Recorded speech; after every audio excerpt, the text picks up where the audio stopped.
When I lost the job I thought would buy my freedom, I was hopeless and depressed and falling. I didn't think I would land anywhere. But thankfully something shifted because I realized that I was running from the discomfort of that situation. So I sat down with a pen and paper and I wrote a letter to myself that lifted the weight. What's going on, for me at least, is that something ended and my brain or my mind doesn't accept the fact that that's gone. And so as this thing is fading away, my brain is like, no, I need it. I gotta have it. And it can't because it's dead. And so there's a lot of tension created. There's a lot of pain that I'm going through that I'm creating for myself because I haven't accepted the fact that that chapter has died.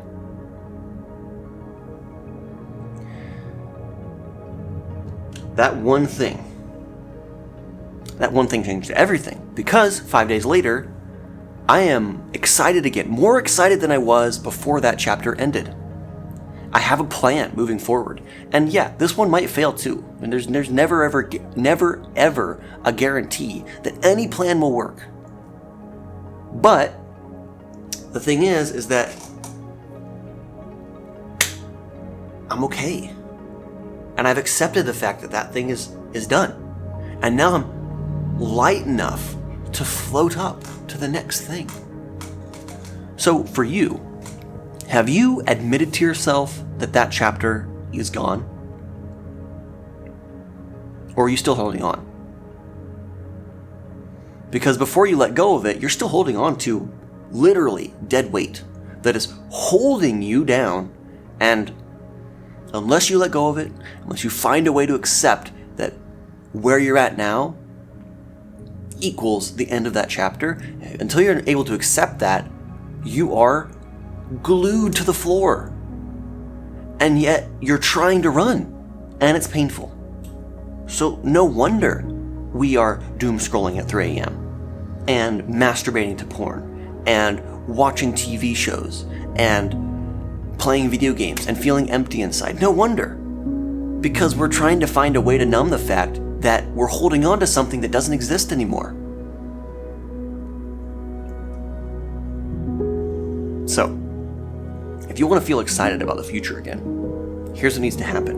You need to accept that the past is gone. And that chapter that you thought was going to work out didn't work out. And that who you are now is who you are now, not who you were then. If you can accept that, then you can figure out how to be excited about life again. I can't do that for you. It's your life. I'm not going to come in and live it for you. But once you accept that the life you're living is yours, and that it's the life that you have now because the old one is gone, you are free to figure out what's next. And that's when the excitement starts to come back. And if you want a template of the letter that I wrote to myself, I'll leave it down in the comments, because then you can use those questions to kind of process what's going on. What I did is I laid down, I was writing it out, and I spent like 25 minutes, 30 minutes, not a huge amount of time. I did that, I wrote it out and I looked it over, and then I ripped it out, threw it in the trash. And I felt a lot better afterwards. And maybe you will